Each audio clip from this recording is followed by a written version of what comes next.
Hose down, G's up. Welcome back to another edition of Hungry Like the Wolves with the boys from the Man Cave. I'm Mike here in the Man Cave and going to talk about the Timberwolves.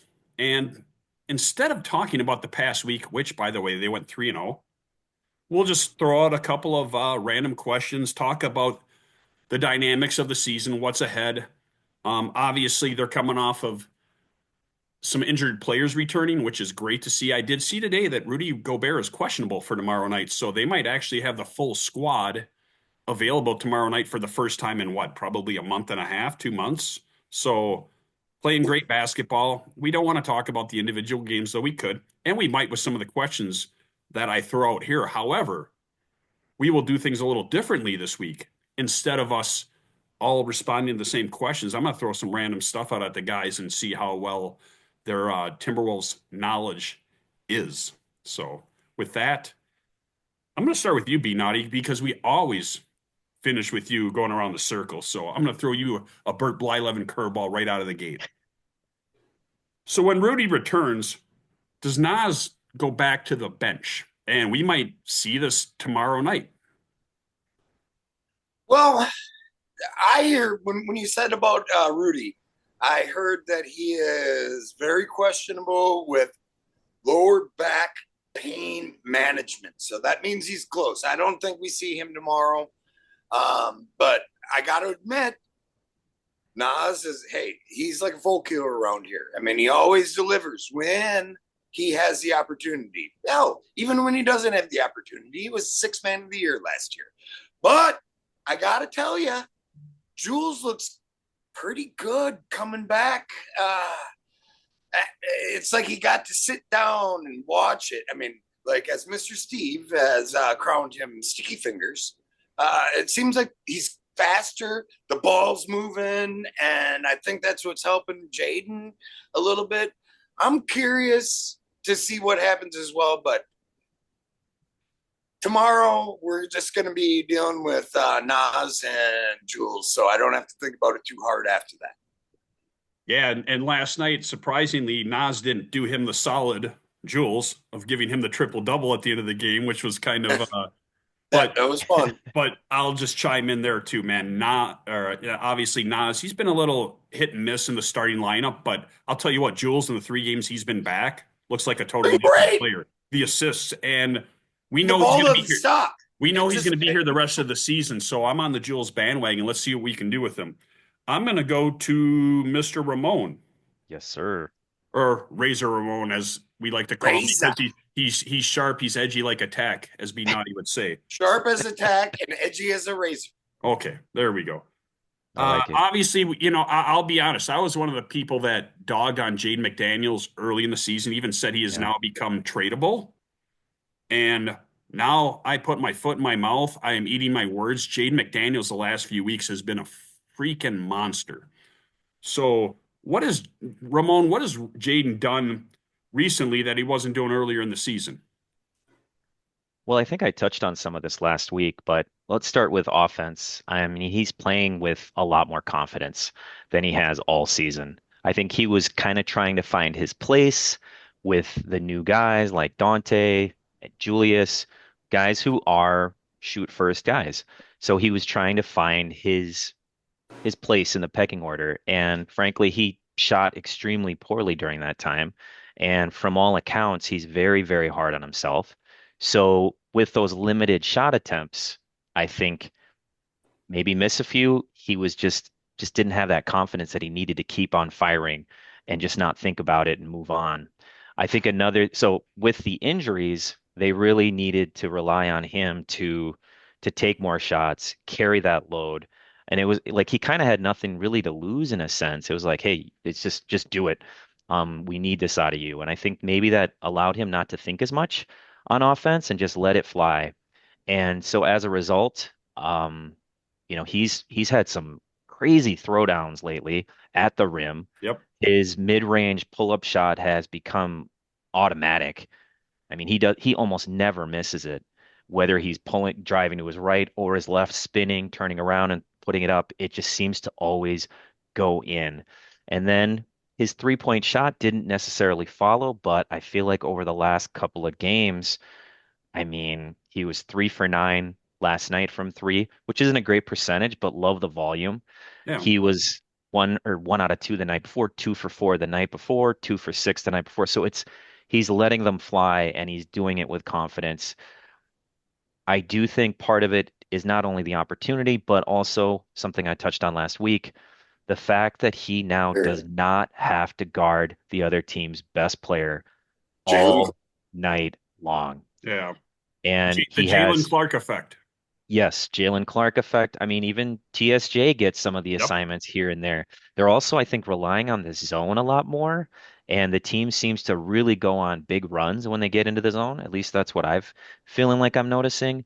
But just the load is not on him as much. I mean, I think Naw would sometimes take these guys on, but now you have Jalen Clark, who, even with Randall back, I think is still getting 10, 12 minutes a night. And just that lightening of the load.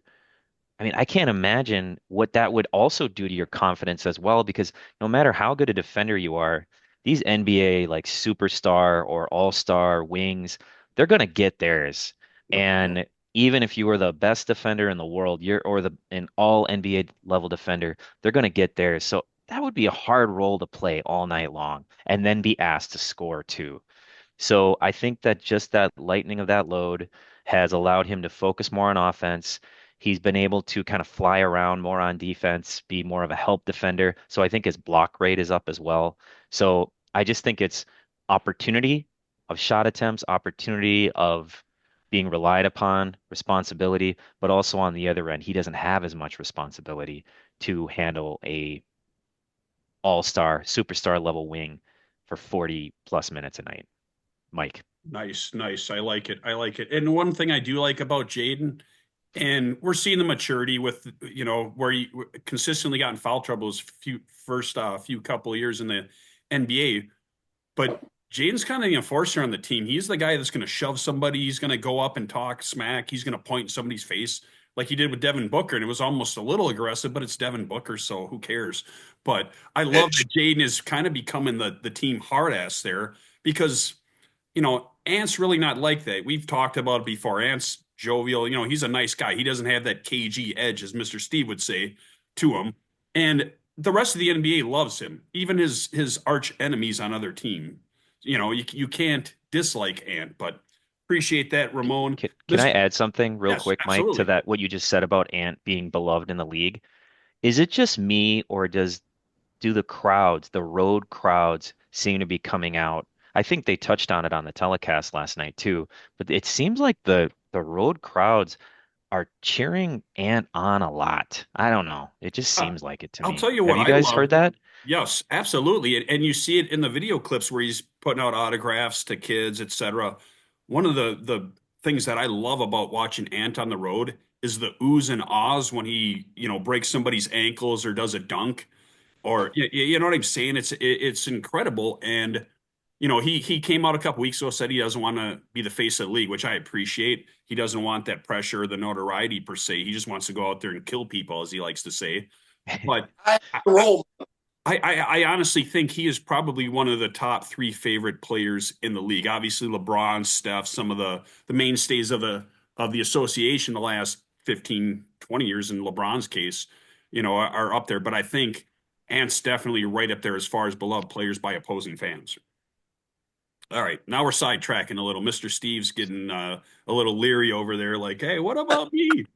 But all right, and this one you'll like this one, Steve. This is a good question for you. Obviously, before you got injured, Dante DiVincenzo, or Three Vincenzos, we like to call him in Wolves Nation, was starting over Mike Conley. Mike Conley took it very well, was effective off the bench. Mike Conley's a great teammate. Never a technical foul in his life. Bite, as Ant calls him. Everybody loves him. But with Dante returning to the lineup last week, he started last night. They gave Conley a night off, which they should do. We talked about Conley load management early in the season. I know it was a source of contention for you, Ramon, but with Conley probably slated to start tomorrow night, does Finch have to reconsider putting Dante back in the starting lineup and taking Conley off the bench like he did prior to Dante's injury? Mr. Steve.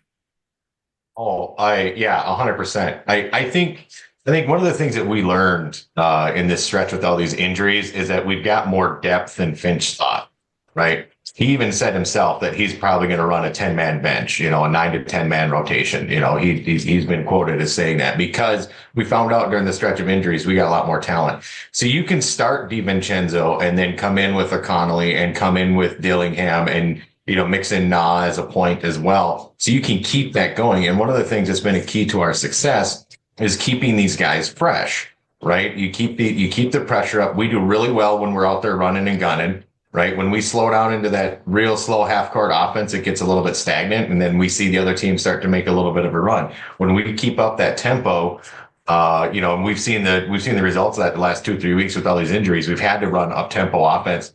We're much more successful. So I think that three Vincenzo is going to start, but I can see that. I think the minutes are going to be a little bit different. I don't think you're going to see typical starters minutes maybe out of three Vincenzo all the time because we do have the depth there that we can rotate in. But I think that allows these guys to be fresher, right? It allows them to play. And, one of the things that DiVincenzo does really well is that he's aggressive on offense and he's aggressive on defense, right? He comes in, what was it, 2 games ago? He comes in, we're kind of lulling, the team's looking like crap. He comes in, boom, boom, couple steals, long blocking long passes, and then he goes on the court and he's jacking up threes, right? Within the span of him being in the game for 2 minutes, we went on an 8-0 run, right? We want to keep those legs fresh. We want to make sure that we're maintaining, we don't have any great toe issues or anything like that. So I think Finch has got to put him back starting, get the team up, get the team coming out firing, right? We can't be getting in these holes all the time. And I think that helps when you have DiVincenzo running point because he's just naturally, coming out that way. But I think that with that, I think we'll see not load management minutes, but you're just going to see that exchange where DiVincenzo will be in, and then that gives Finch the ability to play the hot hand down the stretch, right? If Conley's doing really well and he's hitting his threes, okay, maybe DiVincenzo sits a little more, or we don't see Dillingham, or we don't see as much point now, right? Because one of the guys are, they got a hot hand and they're feeding it. So I think DiVincenzo is going to come out starting. I think Finch has to do that, but I would expect to see them with a little bit quicker rotation with the point until they see who's got the hot hand, and then he's going to ride that. Fair enough. Fair enough. All right. And I will mix it up again. I'm gonna go to Ramon on this one. We talked a little bit about it earlier in the season, but how do you feel about Finch's rotation right now? Because earlier in the season it was questioned. We saw a little bit of Josh Minott, Ingles. Obviously the rotation has changed, but as Mr. Steve just alluded to, Finch is going deeper on the bench, but it seems to be providing them success. What do you think about the adjustments that Chris Finch has done this season, and particularly the last month or so? Well, I think similar to B Naughty, I'm a Finch guy. I I'm a believer, and I think he is.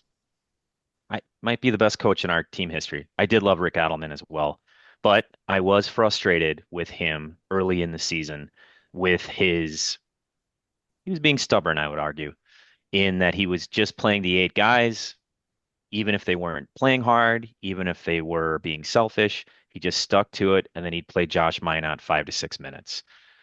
Due to injuries, his hand has been forced, and he has had to play Jalen Clark, Rob Dillingham more, TSJ, and the results have been, I mean, I don't think we could really ask for anything better realistically.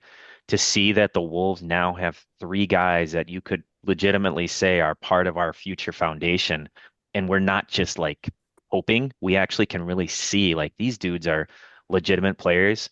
Um, it's really great to watch, but I do fear that when Rudy comes back, that he will get back to shortening the rotation. And so who loses those minutes? I mean, with Randall back, he still is, I think he is playing the 10 guys right now, right? Yeah. I think Clark, TSJ, I think they're getting about 10 to 13 minutes over the last few games. Dillingham got some minutes last night. They didn't go great. from what I saw. So they're still getting their chance, but then when Rudy comes back, I mean he's typically a 30-minute a night guy. So what gives at that point? I don't know. And I am a bit concerned, to be honest, that he will go back to that 8-man rotation that sometimes played some low energy ball. And I think with Jalen Clark, TSJ, they if guys are show up and aren't playing that hard, you got to just throw those guys out there and they're going to change the tempo of the game, whether it be on offense, defense, both. Those dudes bring the effort, they bring the fire at all times. And it's not, I mean, TSJ gets a little out of control sometimes, I think, on his runs to the basket, but I still think it's always a plus when he does it. So I'm a bit concerned. I think Finch's hand was kind of forced, and it's still a bit forced in the sense that Rudy is still out, and then Conley didn't play last night. DiVincenzo is still kind of on a minutes restriction. I think he's at about 26 to 28 minutes, but that's probably going to go up to what, 35 pretty soon. Yeah. So I do have concerns. I do want to see at least one of those guys continue to get minutes. But the way it's been going this season, when Finch had his full stable of players, he went with the eight. So we shall see. A quick follow up on that because it seems like since Dante has returned, Dillingham's minutes have went down. And I know he played garbage time last night. I think a couple of games ago he didn't even play, or he came in. Maybe he came in right at the very end. What do you think about that? Is that more Dante or is that more Finch kind of reining in Dillingham, kind of like Brian has been alluding to all season? Where Defensive assignments, he's Yeah. missing them. Yeah. Okay. Ramon, what do you think about Dillingham's minutes going down as of late?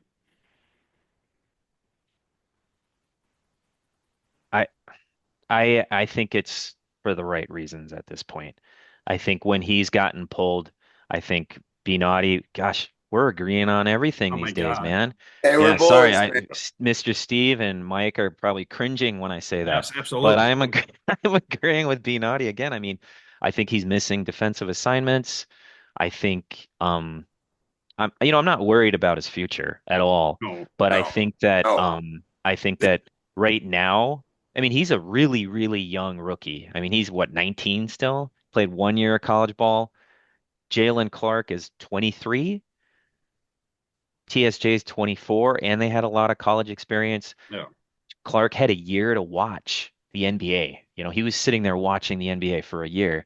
So I mean, they don't, those two rarely make mistakes, in my opinion, like where you're like, oh, that was so dumb, Yeah. or that was such a slack. They weren't slacking there. They play with such a high basketball IQ, and I think Dillingham has that too, but he's so inexperienced at this point. I mean, Yeah. even at a collegiate level. So I think his minutes being cut, it makes sense to me, being that right now they're down to what, 18 games, and Yeah. they're trying to make up a lot of ground. And I've been talking way too much, so I'm gonna say No, I'm gonna you're end good. what I'm saying now. You're good. But I didn't raise Mike, the I'll turn it pen. back over to you. All right. I think I'm gonna go back to Mr. Naughton here and see what we want What to. you got? You know what? We've seen it happen. He got a suspension for it, and I didn't have a problem with it. It probably cost them the Lakers game, which was horribly officiated, by the way, but we're not going to talk about that because we can all year. Because I'll be honest, and I've watched Ant his whole career, the lack of calls he gets, particularly when you compare him to an SGA, who I'm really starting to despise, not because of his Hate talent, that because guy. of the calls. Bad basketball. He's the new Joel Embiid, man. It's just like you Yeah. breathe on him and he gets a foul. He is a foul merchant. Luka and SGA, they get Great- the softest whistles. Great It's player. ridiculous. SGA, not trying to knock on him, probably the MVP and deservedly so. But this isn't so much a knock on him, but the officiating is just god awful. And I get why Ant gets pissed off. It's been happening for years, but now, he missed a game. He missed a game against Utah, which they should have won. Unfortunately, they didn't. But Brian, are Ant's technicals starting to become a detriment to this team? Well, absolutely they are. I mean, that's dumb to even think about. I mean, I think he's leading the NBA in technicals by like a wide margin as well. But as you alluded to, he doesn't get those calls. He's getting mugged. He's being held out on the shoulders when he's going up. I mean, that Bradley Beal thing. Oh my gosh. That would. Okay, here's my obligatory fuck. I would have fucking gone nuts on it. But as Razor and I agree on, which is great, is I'm a Finchy guy. I've been listening to Finchy in the last couple of days. Johnny K, your guy.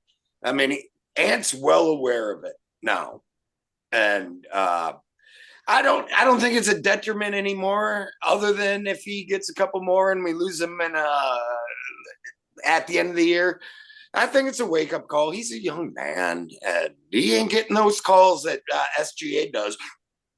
You know, he just acts like it, and I understand it, but I think it might be a catalyst now.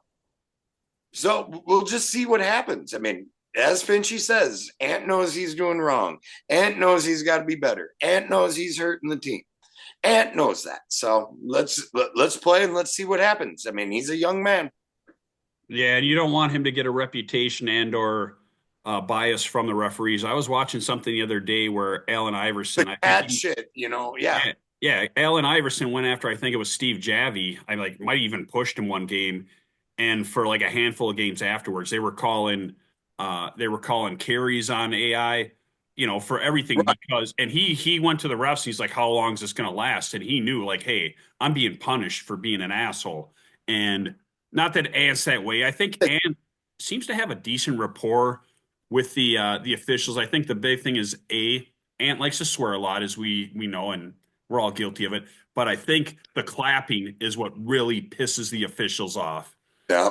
And I get it, man. I've been watching. I've damn near watched every Ant game since he's been in the league. And with the Timberwolves, I could count the number of games I missed on one hand in his career, literally. And I get it, but he does have to watch it. And we used to see the same with Cat, not on the same level because Cat wasn't nearly as he was a whiny bitch aggressive. About it. Yeah, he was, and it wasn't until I would say last season that he got away from complaining all the time, and it actually helped his career, in my opinion. I thought that was his best season ever. So, all right, Mr. Steve, what are we going to give you here? All right. All right, man, I got 3 questions left. They're all pretty good. They're all a little different from everything we've done. So, obviously, the Wolves are in right now. If the season ended today, they'd be in the 7th seed hosting a play-in game, but they are right on the heels of, I believe, Golden State at 6. Truth be told, Dallas, we will not see them in the playoffs again this year. I think Dallas is going to fall off the map. I think that last play-in spot is bad call by me. Yes, I think Portland and Phoenix still have a decent chance at that 10. I think Dallas will not make the playoffs. I'll be shocked if they do, or the play-in. But nonetheless, the Timberwolves are in a nice spot where they could jump up to the 6th on any given day. You see Houston and Memphis starting to fall off as well. So we all know that with 18 games left, the Wolves are not getting better than a 4 seed. However, I think the main objective is to get a top 6 seed, avoid the play-in altogether. So with that in mind and seeing the teams ahead of us, Steve, who do you think poses the biggest threat for them in the playoffs? Who don't you want to see? Yeah, honestly, it kind of depends on Finch's rotation a little bit, to be honest with you. When we've gone against OKC and we didn't have Dante, we didn't have Julius, we've had different injuries, we had to run, right? We put the young guys in and we ran. And you see that, coming down the stretch for as many points as SGA can score and the whistles that he gets and this and that coming down the stretch. I mean, we've beaten them a couple times. They don't scare me. It just depends on what Mr. Finchy does with his rotation. He shortens it up to an 8-man bench. We can't compete. We can't compete with them because we can't keep up. We'll get tired. We cannot keep up with their shot efficient, their volume of shooting and how efficient OKC is. You've got to run them off the floor. You got to get them tired. You got to get them wore out. But if we do, you bring those young guys out and you have effective minutes. Yeah, we can beat OKC. Lakers, come on now. Hookah Luka, I'm not worried about him. I'm not. The Lakers, they've got a couple of guys that can shoot some threes. That's fine. But again, you run him down the court. You've got to run him out of the building, right? You body him up. This is when you need Julius Randle. That's where we miss Julius is we did not have the physical presence, right? That is one thing that he can bring, that him being out there. The one thing I'll give Mr. Sticky Fingers is that he is very physical. He's an imposing presence. He can get in there and mix it up. So I think with Randle out there, we can we can compete with them. Denver, next question. Not even worry about that. Memphis is a little bit squirrely because they got a couple of bigs there, right? And you got Ja, and Ja can always get going, and you never quite know. Oh, but we played them close both times. We played them in less than 5-point losses there. So I'm not Houston. Honestly, Houston, even though we're kind of split on the series with, we're doing okay with them. Houston's the one that kind of scares me, to be honest with you, because Houston can play. They've got what's his name, Ballard, whatever his name is, that owns Rudy every time he plays him. He owns him. What's that? Sengun? Yeah, Sengun, thanks. Yeah, he owns Rudy every time he plays him. He's good for 20, 30 points, and he's a double-double every time he plays us, right? And they can get out and run as well. So Golden State, Jimmy Buckets, I don't care. Jimmy Buckets is, they're not coming, bring your bucket hat, Mr. Emo Boy. You're not taking us. So my biggest concerns are really is either Memphis and Houston, right? Those are the two that scare me the most. Everybody else, I'm going to sit down and enjoy watching the series. We're going to take it to 6 or 7 games every single series. And it just depends not what they do to us, but it depends on Finchie's rotation. So Memphis and Houston, they give me a little bit of worry because they can beat us on the glass and they can beat us with their bigs and they can get out and run, right? You got John Morant running around being squirrely. That kid never gets tired. He can jump out the building. And then Houston, they've got with Sengun and their ability to run. Those are the only two that scare me. Everybody else, I think we can hang tight with. So those are the two that make me worried. I'll tell you why Houston does not scare me. Dylan Stephen Brooks. Fuck that guy. Honestly, I can't stand Dylan Brooks. He's probably my most hated player in the league. Hey, by the way, Memphis, JJJ is out for 3-4 weeks. Oh, I didn't even see that. And he was positioning himself for another. It happened last night. Okay, he was positioning himself for another DPOY as well. So, Yeah. obviously, that combination of Triple J and Edie is just kind of unrelenting, right? Edie, even though he's not out there a ton, he's still, you get him out there and he's cleaning the glass. He's able to provide that interior presence, but Triple J, I mean, he'll come back for weeks. But he'll be back in time for the playoffs, right? And he's going to be hungry. We've got 18 games and the Wolves hadn't clinched anything. I'm feeling pretty good about their ability to get a top 6 seed, though, at the very least a 7th seed and control their destiny as far as the play-in. And I'm going to go be rabbit on the bit, man, drawing lickety split. I don't give a fuck who we play, So, anyways, Brian's probably never watched 8 Mile, doesn't get the reference. I can see by the look on his No. I was confused a little bit. He's not very. He's not his Marshall Mathers. I know who Eminem is. You just had to explain it to me. All right. We got 2 questions left. I'm gonna go to. Whose turn is it? I forget because we're going goofy. I still owe B Naughty and Ramon a question, or is that where? Hey, give me one and then finish it off with Razor. All right, I'm gonna go with. I'm gonna go with this one for you, B. No, you're gonna do it to me. You're gonna do it to me. So, Mr. Chicken Wing eating mofo. You're getting me. Obviously, 3-4 weeks ago, we got the glorious decision that Glenn Taylor is not going to own the team. I believe there's an opportunity for him to appeal the decision, but I have heard nothing of the sort. So, Glenn, if you're listening, go to Mankato and get the fuck out of here. But anyways, now that it seems that A-Rod and Loré are going to get the team, and it's a formality, why would the NBA not approve them? You know what I'm saying? They're high profile. The Wolves are an up-and-coming franchise. They're in a good market that sells tickets and has a loyal fan base. When is this gonna? And I know you listen to the guys at K-Fan and everything else. When is this decision gonna get voted? When is Oh this, no. when is this decision? When are they going to vote on this? Which I believe the NBA owners will approve. And Adam Silver said as such during All-Star weekend. When is this going to get done so we can just, let the door hit Glenn Taylor in the ass? Be naughty.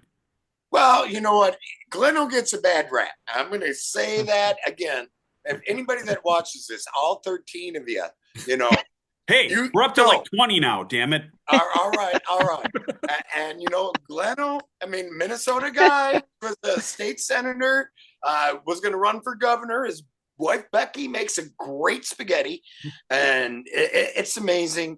I don't know. It seems weird that it hasn't happened yet, but obviously you guys know my feelings on that.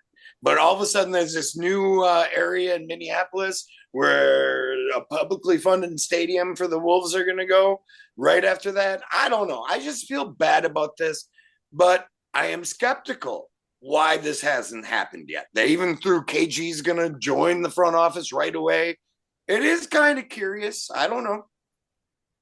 Yeah. I mean, yeah. I just can't wait for KG. And the addition of him to the front office would be cool. I just can't wait till they raise 21 up to the rafters. I will be. yeah, but that's the one thing you hate Glenn about, because KG called him an MF and steak, and his number isn't in there. Yeah, I don't think you're looking at the good. Gleno saved us, dude. Oh my God. Oh my God. Are you kidding me? Joe Smith. Where do we begin? Joe Smith was, I mean, if you ain't cheating, you ain't trying. The way he did McHale and Flip dirty. I mean, don't even get me started. We could do a full podcast over this. Jesus. All right. Moving along because we should do one. Yeah. We should. We will serenade Glenn Taylor on his Taylor's biggest hits. Yeah. As the door hits him in the ass, we will definitely do that. So, anyways, can I ask a question real quick, Mike? Yes. About this whole process of the vote by the owners. When I saw the possible questions you might ask tonight, I tried to look it up, and there's really nothing about when this vote could happen. Do any of you know if this is something that they'll wait till their next regularly scheduled owners meeting, or is this something that in which they would have like an emergency impromptu meeting, kind of out of nowhere? Don't quote me on this, but I believe Glenn has a certain window to appeal. So I believe the decision came down February 10th. So I mean, it is a short month in February 18. We're on the 6th today. So my assumption is Glenn's probably got maybe another 6 days to appeal this, probably a 30-day window, and then it will go there. And to me, it shouldn't be that big of a deal. They shouldn't all have to get together in a freaking room, undisclosed room where, Adam Silver's out there with, it should be an easy transaction, but you know how owners are in every sport, including the NFL. So I still have faith. In what? Glenn Taylor getting you some chicken wings? Chicken wings, getting the shit rag strib delivered to your door. What's your Donnie, if you're gonna let that car run while you're in the garage, open the door because the fumes something's happening, man. I'm worried for your safety. We don't want to lose you. Open the door. The carbon monoxide. Don't do it, Brian. Don't do it. We have so much to live for. All right. I got the last question. I'm going to give it to my man Razor because he's sharp, as B Naughty likes to point out. But I've seen a lot of chatter this week, and obviously the Wolves did nothing at the trade deadline. However, one of the big stories today, I saw a number of people, especially the usual talking heads. KD and Ant obviously have a admiration for each other. KD is even went as far as to say Ant's his favorite player currently, and Ant has said that's his GOAT. Piss on LeBron, MJ, all that, which I get where Ant's coming from. That's just his favorite player. I don't think he said he's the greatest, but that's his personal GOAT. They played in the Olympics together. I mean, when Ant was talking mad shit to him in the playoffs last year, KD couldn't do nothing but smile and laugh. And even after the 4-0 sweep, he said, I love Ant. I'm proud of him, what he's doing. But now you see speculation, and evidently Mr. Connolly had conversations with the brass at Phoenix about bringing KD here, which I think would be a cool pairing. I love KD, great player. However, KD's 35 years old. And with his salary, he would command a haul for any trade partners. But like I said, today it was all over the intraweb. KD to Minnesota. Ramon, what do you think the possibilities are, and is it a good move for the Wolves? Before I say anything to answer your questions, I just want to say that KD was he was my favorite non-Timberwolf player for many years. And then when he kind of forced his way, well, not necessarily forced his way, when he made his move over to the 72 win or 73 win Golden State Warriors, that bothered me. And I really haven't been a big, huge fan since, but he has kind of been winning me back a little bit lately. Will it happen? I don't think so. I really don't. I think that it would just command too much of a haul. I think that Tim Connolly is playing to win today or even next season, but I think he's looking at Ant's true prime maybe being in about 2 to 3 years, maybe 3 or 4. I can't imagine that Durant will have a whole lot left by that time. And so I don't see it happening. Should it happen? No, I don't think it should happen either. And the reason I say that is because I do think Kevin Durant is a good person. I think he's an incredible basketball player. But if you look at his last 2 stops, Yeah. Phoenix, Brooklyn, I mean, watching that game the other night when the Wolves played them, that just looked like a team that was just completely toxic. And I'm not saying it's all his fault. And I'm not Yeah, saying what Grayson happened in Allen and Brooklyn. Booker. I mean, pick which one you want to punch in the face more. Right, right. But then his previous stop, Brooklyn, he had a lot of head cases over there too. But it just seems like, and it didn't necessarily end well in Golden State either. It just seems like the vibes just don't last. They Well, don't stay good for very long it's anymore because he does wherever he is. he doesn't And have so Kendrick I'd stay he doesn't away. have Kendrick Perkins there to be the leader of the team. Ah, see what you did there. So Let me ask I you like this that, though. Mike. I like that, Let me Mike. ask you But this though. yes. KD, obviously, he's been a little bit toxic. He went through kind of a weird Jimmy Buckets phase, emo, whatever the hell that was going on there, right? But now he's kind of becoming a little more of an elder statesman. I think he wants to win one more. He'd like to get on a team that can make another run. I think he's starting to see the writing's on the wall that this group in Phoenix ain't going anywhere. Could you see him? I mean, salaries are going to be a little bit crazy here, depending on what happens with Randall and whatnot, right? But could you see him coming here, taking maybe more of a Mike Connolly type approach to, maybe he's not starting. Maybe he's just coming in. He's giving us 20, 25 minutes a night. We're Ant and, you get other people that are crashing the boards. You got other people that are driving the lane. He can just go out there, pick and pop, set a screen, drop threes. He's still got an insane mid-range jumper. Do you think that KD could come here and be happy in a role like that? Now he's got, you see him on the Kay Adams show, you see him on this other stuff. He's kind of, 35 some years old. He's starting to mature a little bit, it seems. Yeah. But I don't know. What do you think on that, Razor? I mean, he's a phenomenal player, and I think you're right that I think there's a pretty good chance that if he did come here, he would take on that elder statesman role, especially because Ant and him have this really warm relationship, and he is getting down to the end. I mean, next year I think is the final year of his contract. I Yes, think he's it is. scheduled to make $54 million, and part of why I bring that up is what would you have to give up to get him? That really is what it comes down to. Would it just be would the cupboard be bare? Would it be Ant and KD against the world? I don't know how much of our foundation we'd have to give up. And if it's not a ton of it, you know, I'm not saying I'd be totally against it. I just am very, very The voice of cautious And I know because of the cost that it would be, and I think you're basically getting a 1 year rental out of the deal. maybe Do you two. want to go all in on that? two, I don't know. two. And I posed the question, Ramon. Obviously, Steve, you chimed in. Be naughty. I want to give you a chance to respond to the KD rumors as well. Well, it is 54 million, and it is the last year of his deal. I mean, after the big heist, the big train heist that Danny Ainge did on it, there's a lot of star players in the last year of their contract that are going for a lot less than that. I mean, I'm still shocked that we got the Diller. We got the 8th pick for a pick in 2031. I mean, it's changing. I think it could be a good thing for 2 years. They are boys, and he's kind of what we're missing. But as my esteemed colleague Razor Ramon said, at what cost? Yeah. I mean, And to me, obviously, Jules, he's starting to warm up to the fans here, but and he would probably be a component of that. However, I ain't getting rid of Jaden. Yes, however, that is my concern right there. Is I do not want to be a part of a Jade McDaniels, and he'd just be a piece of it. Obviously, I do not want to be a part of a Jade McDaniels for KD swap. And to me, it would probably take something of that magnitude for the Suns to do this. Now, you never know nowadays. I could see a Jules and maybe a Mike Conley, which would, I think they'd still be about 10 short, but I could see a couple of scenarios that I'd be okay with. Jules, and like I said, I'm warming up to Jules. Jules has been playing great.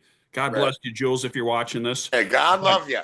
But what I don't want to see us do is mortgage the future, because Jaden's still young, and we've seen what Jaden's capable of the last couple of shit. Remember the playoff series against the Suns last year. And what's funny is Ant said they got KD, but we got Jade McDaniels well before that series, but the world got to see Jade McDaniels. And I want nothing to do with Jade McDaniels being part of a swap for KD, as much as I love and respect him and think him and Ant would be an awesome Batman and Robin kicking much ass. I don't think it would take that much, though. I mean, the trade we'll see. Have control of where they want to go nowadays. They do, but I mean, matching up the money is going to be the biggest difficulty. And here's the thing: depending upon what Randall does with his player option, it might not even be an issue. So, like Mike Tice once said, enjoy the season. Yes, enjoy the season. So we've got plenty to discuss in the off season, but with that is all we have for this, gentlemen. I appreciate it, man. It's a different format. We mix things up a little bit. Nice work, Michael. But yes, great work. I would give you credit for being naughty, but I don't want other people to know that. So and we keep that on the down low, baby. But no, appreciate it, guys. We mixed it up a little bit. Brett, our man BMJ, Brett Morin Jr. Hopefully we see you next week. I will probably be doing this from poolside out in beautiful Fort Myers. So we will definitely do the show again next week.